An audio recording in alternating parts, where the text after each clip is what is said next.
Salut à tous, c'est Pong de la chaîne, bienvenue sur cette vidéo qui aujourd'hui va parler d'hypnosophie et va parler en l'occurrence des forces et des faiblesses qu'on a eues dans notre éducation. Vous savez que la plupart du temps, quand on est en consultation, on va retourner sur ce que les Américains aiment appeler les Mammy Daddy issues, en gros les problématiques qu'on a pu avoir avec les parents, ou les figures parentales, ça serait plutôt le terme le plus juste. Ça peut bien sûr être nos parents, ça peut être nos grands-parents, ça peut être les caretakers, les personnes qui ont pris attention à nous, des professeurs, des amis de parents, etc., etc. On a pris l'habitude, en hypnose ou en psychothérapie de façon générale, de retourner dans un passé parce qu'il y a des problématiques.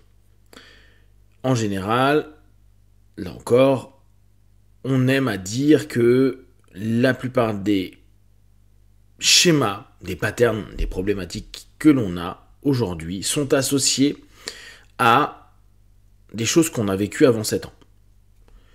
Bien sûr, après 7 ans, on vit d'autres choses, mais on pourrait se dire, la structuration psychique, au travers des différents traumas, s'est formée, ou en tout cas à une première phase, une première structure qui s'est faite avant 7 ans. Les réseaux neuronaux, etc., etc. Donc, on a des réponses qui sont automatisées, notre cerveau, il est incroyable, et les expériences qu'on vit, il va falloir les traiter, et on les traite justement avec les références que l'on a vis-à-vis de nos parents, des figures parentales de façon générale. Dès lors, la réponse que l'on trouve est souvent associée à un comportement ou une façon de faire de ces adultes ou de ce qu'attend cet adulte.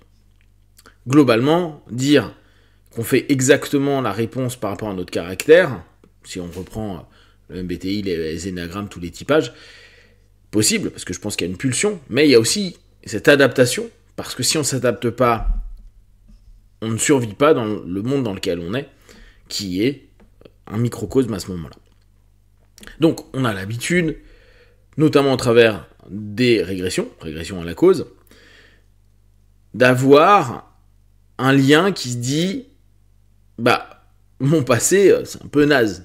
C'est un peu naze parce que chaque fois que je fais de l'hypnose, c'est rarement pour aller vers un bon moment. D'ailleurs, je vous dis ça et j'ai une image d'un séminaire de l'IPASCO. C'était Hypnose Avancée qu'elle a proposé en septembre. Je suis passé les voir pendant 1 heure ou 2. Et pour l'exercice de régression à la cause, elle leur a fait faire le process pour retrouver quelque chose de cool. Un instant, un moment agréable de la vie. Ça, je trouve que c'est plutôt sympa, parce que ça nous permet de voir que la régression fonctionne, et que on peut aussi aller retrouver des choses qui nous apportent du positif. Et c'est justement cet élément que je veux souligner. Bien sûr, on a eu des éléments qui peuvent plus ou moins avoir traumatisé, et du coup, on a des répercussions, une partie de notre vie, en tout cas des compensations ou des habituations. Je fonctionne comme ça, donc je continue à fonctionner comme ça, même si, et c'est souvent le cas, nos programmes sont obsolètes. Votre réponse quand vous aviez 4, 5, 6, 7 ans, même 10 ans, il est beaucoup moins adapté qu'aujourd'hui quand vous en avez 20, 30, 40, 50, 60. Et souvent, c'est amusant de se rendre compte qu'on a la réaction d'un enfant. Parce que on a utilisé ce modèle de réponse et ça a fonctionné statistiquement plutôt pas mal pendant pas mal d'années, mais au fur et à mesure, on se rend quand même compte que c'est pas hyper performant. Si on garde parce qu'on a l'habitude, c'est notre atout.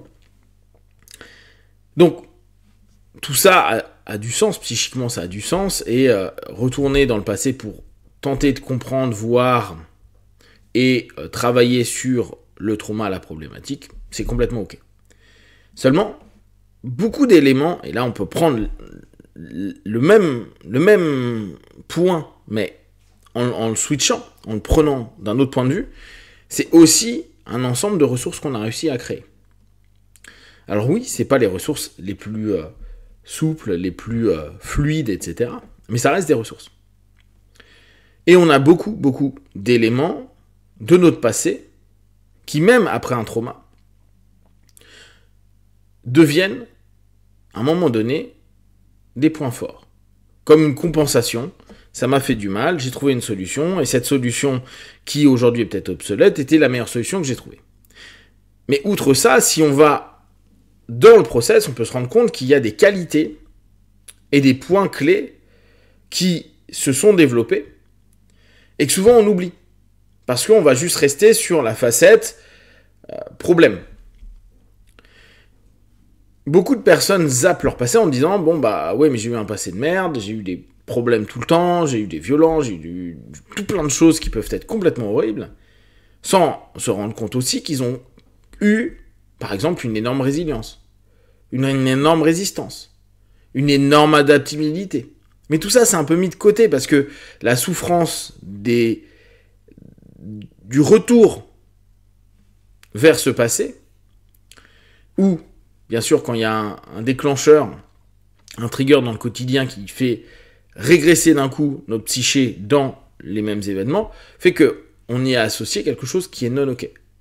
Sauf que, si nous, pendant l'accompagnement, ou même vous, quand vous faites vos travaux d'auto-hypnose, vous êtes en train de vous recadrer sur « mais là, j'ai développé une énorme endurance à telle souffrance, à voir des choses pas cool, à ressentir ça. » Et même si ça m'a un peu touché, hein, bien sûr, c'est comme dire à quelqu'un de courir un marathon alors qu'il n'a pas l'habitude, bah, les premières fois, il va avoir quand même le corps qui est pas mal blessé, abîmé. Et puis, avec l'habituation, il va pouvoir courir son marathon. C'est un peu ça, c'est que il y a la répétition des choses pas cool qui donne paradoxalement des réponses qui sont relativement ok. Qui peuvent être, et qui souvent le sont, parce que quand on fait le recadrage et qu'on dit mais attends, là la structure que tu as eue, bien sûr, les faits, les actes, les événements sont pourris, les comportements de X et Y étaient nazes, ce que tu as suivi était pas cool. Par contre, ce que tu en as développé, tes réponses, alors, certaines, on va pas les exploiter, mais d'autres sont ultra positives, sont ultra fortes. Il y a des personnes qui disaient, ouais, non, mais quand je vivais ça, je me faisais taper, et je me faisais battre, et je me sentais invulnérable. J'avais mal et tout, mais je me sentais invulnérable. Et c'est extraordinaire. Parce que, paradoxalement, ce moment où l'enfant continue à rester droit avec le sourire en train de se faire battre par le professeur, ou par le parent, ou par X ou Y, bah, c'est quelque chose qui a été oublié parce qu'on reste sur le principe de la violence vécue. Mais l'état psycho-émotionnel dans cette violence, donc c'est pour ça que je dis qu'on rentre à l'intérieur des process, est quelque chose de fort. J'ai l'impression d'être invulnérable. On ne me fera pas plier. J'irai jusqu'au bout. Blablabla. Bla, bla, bla. Tout ça, ça nous apporte des ressources qui sont incroyables et souvent mises de côté parce que on s'est focalisé, et puis c'est souvent le cas dans l'accompagnement, sur des choses qui étaient non ok. Quand on fait réémerger l'ensemble des possibilités, des moyens et des capacités de tout à chacun sur un passé qui a peut-être même été critiqué, qui a peut-être été même complètement détruit par d'autres personnes. Oui, avec ton passé, oui, mais ce trait de caractère, il est pourri, blablabla, avec plein d'éléments critiques. Des choses qui, en fait, sont des ressources, qui ont été des ressources, qui potentiellement le sont encore aujourd'hui, voire même sont même des réponses, et je ne parle pas du pattern entier, je parle vraiment d'un point du processus, bah, ça peut être un élément clé du mieux-être, et plus exceptionnel, c'est de se dire, mais ça, je l'ai toujours eu en moi. C'est pas je vais créer quelque chose de nouveau, c'est je réactive ce qui a déjà été là. Je réactive quelque chose qui est présent. Et quand la personne dit, ouais, mais je sais pas si c'est encore en moi, la plupart du temps, vous faites retourner la personne sur sa régression, vous la faites reconnecter à ce qui a été dit il y a quelques secondes. Quoi qu'il arrive, je restais stoïque, j'avais mal et tout, mais je savais que j'étais plus fort que ça. Et dans la seconde, vous allez voir que la personne, en se reconnectant, son visage, son corps et tout, bah, va complètement être dans cette puissance. Là, je vous donne cet exemple-là, mais il y en a plein d'autres.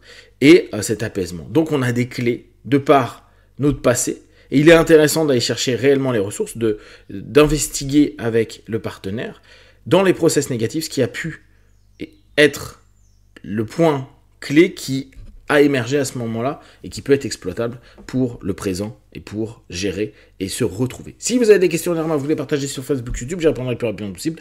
Et comme d'habitude, de tout ce que je propose, ne prenez que ce qui est bon et juste pour vous tester, observer, analyser et conclure. Be one. Ciao.